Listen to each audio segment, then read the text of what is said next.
Hi, I'm Jason, and today we are going to do a mouthpiece review.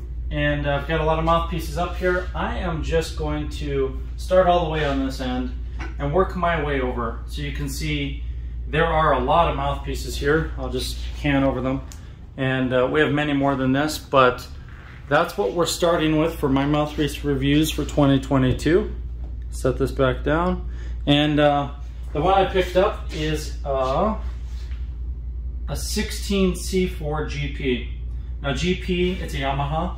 GP means gold plate. So I'm not really sure why they write that on there. It's kind of redundant.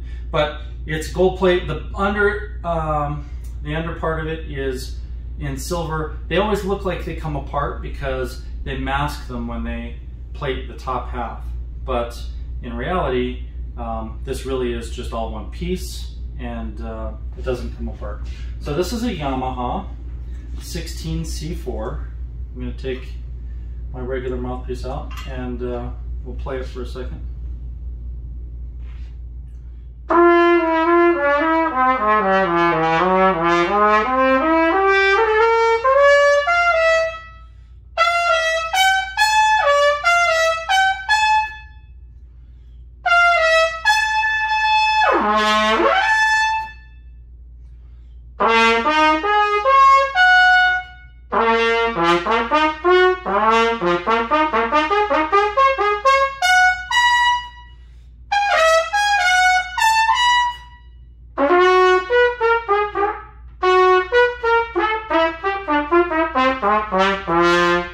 Okay, so my initial thoughts on this mouthpiece.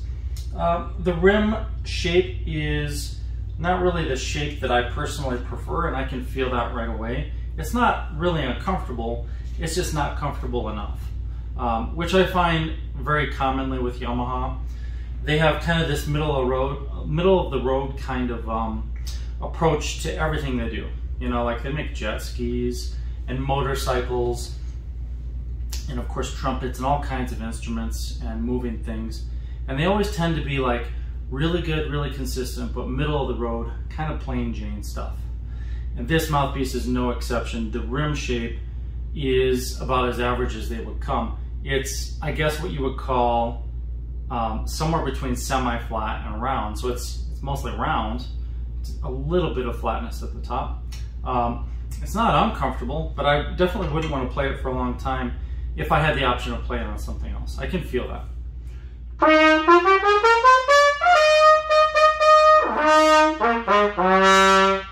The other thing that I definitely feel on this mouthpiece, and I've felt on many Yamaha mouthpieces in the past, and I've got quite a few, is that it's really tough to lock in a lot of the notes. There's something about the cup shape and the shape to the entrance to the throat that really doesn't give you security on playing a specific pitch. And I like the feeling of impedance, which is kind of like the resistance in the sound wave, not necessarily resistance in the airflow, but in the sound wave. And I like that impedance to be defined enough to where when I go for different intervals and different partials on the full range of the instrument, that I can find them and I can feel them. I can literally feel the sound wave push back on my lips and in my mouth. And those pressure changes then are my cues to know where I am. It's tough to feel them here.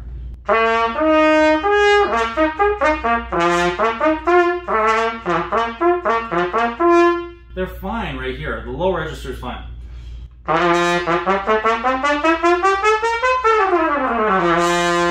No problems at all. As soon as I get above like that fourth partial, it gets difficult.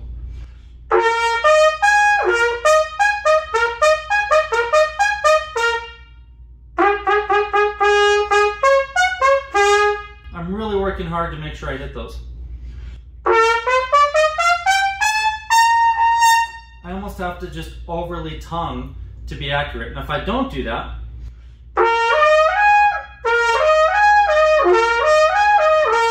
I have a hard time hitting the B flat. I slide up to A flat, then B flat. And I think part of it also is that the shanks on Yamahas are longer than a lot of other mouthpieces. Meaning they go in further, it creates a little less gap. On this trumpet, it's actually almost bottomed out. So I don't have really any feeling of gap or that impedance, and that makes it more difficult as well. To give it a fair shot, let's try it again. I'm going to remove the receiver and change the insert and just give it more gap, because you can do that on a Harrelson trumpet. Why not? So I pull this off, and I'm going to grab the one that should improve this playability.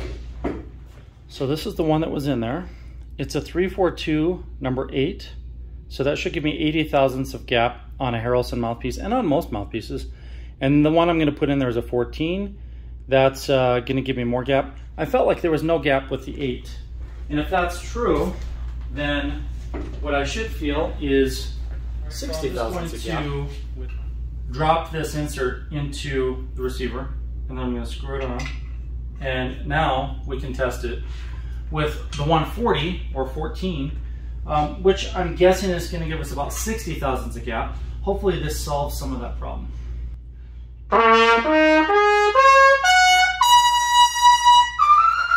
Wow, it did. It solved a lot of it. I'm pretty sure I was probably a 0 gap before. It felt like I might be bottoming out. Things are much better. It's locking in.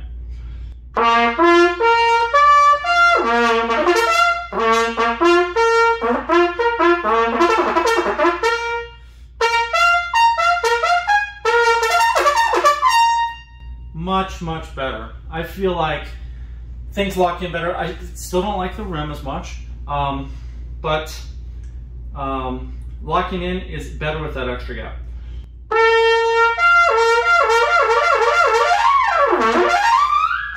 So that solves some of the problem. It still doesn't feel like the impedance is where it should be for me, but you know, that's the way it is. Now, in terms of the tone quality that I'm getting out of this trumpet mouthpiece, the 16C4, you know, and it is the slightly heavier one, it's projecting really well. It's not nearly as efficient as a lot of the mouthpieces that we make here, and you can feel that. I mean, as I go higher and higher, I feel like I have to work harder and harder.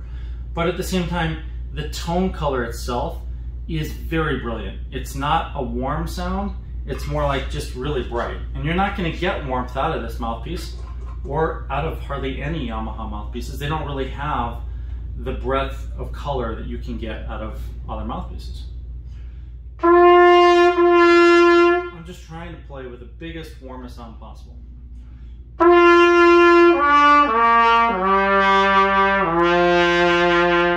The lower you go, it should be easier to have more warmth. I get a little bit, but it's mostly just brilliant.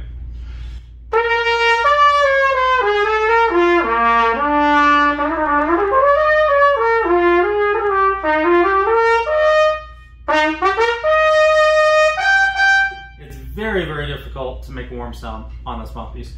For comparison, I'll put in my Spectratone Blue, which I was playing right before this video.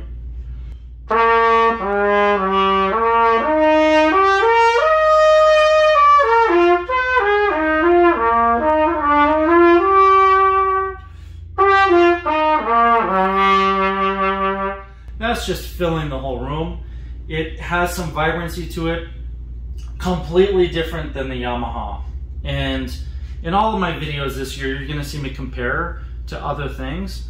Now, that Spectratone Blue isn't the right mouthpiece for concert band unless you're playing something really lyrical and supposed to be really warm. Or let's say you're playing a cornet section part on trumpet, you can get away with it with the Spectratone Blue. Or if you want to sound, you know, more like a flugel, you could push it a little further. And even by changing some of the parts, you could make it sound like a flugel. But this isn't the right setup for a lot of things. And this isn't the right setup either. This is like, I would say, Spectratone colors. This is orange. You know, this is pretty bright.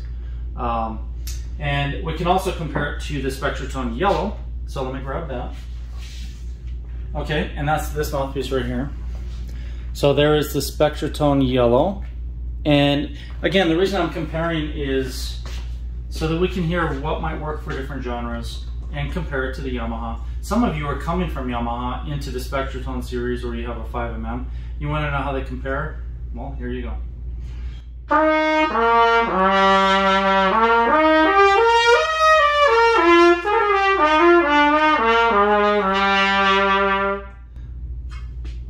back to the Yamaha.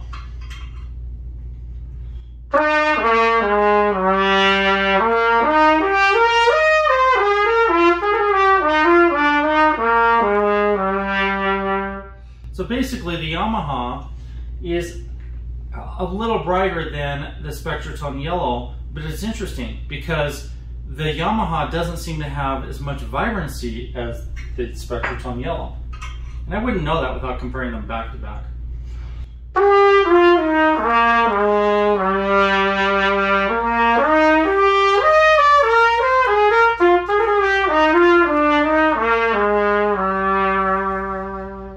So there's like a vibrancy to this that you're not finding in the Yamaha. And again, it just comes back to, I guess, my overall impression of Yamaha, which is it's kind of average.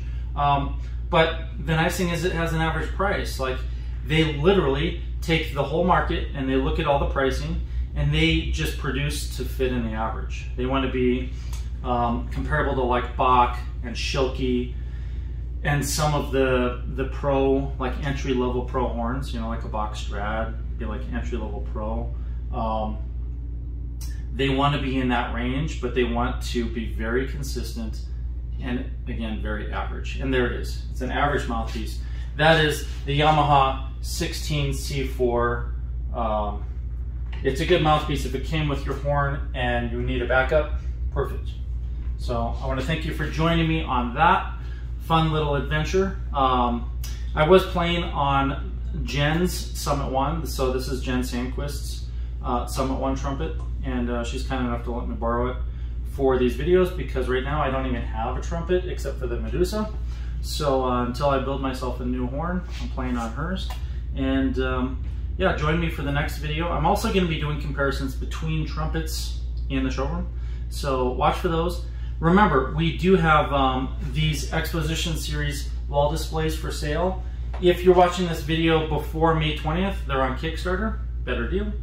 If it's after May 20th, because this could be 2025 by the time you watch this video, I don't know, then we do offer these, we sell them, and they're a really cool, fun solution, and great gifts, and just a great way to brighten up your studio and put your mouthpieces out there.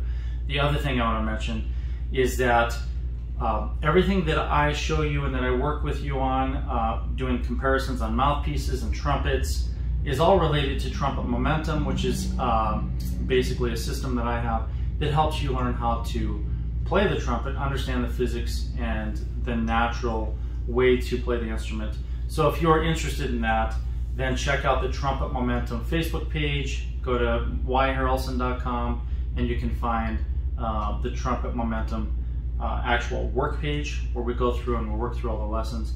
And lastly, on YouTube, you can subscribe, and if you subscribe to one of the two top levels, then you get access to all of the Trumpet Momentum offerings, all the things that we offer for that, which basically is us working through all of the physics and the exercises to help you go from wherever you are today to being a better player, having better range, endurance, tone quality, consistency, and of course to reduce all that painful mouthpiece pressure that a lot of you guys suffer from and that I once suffered from as well. So, all right, thank you, and I'll catch you next time.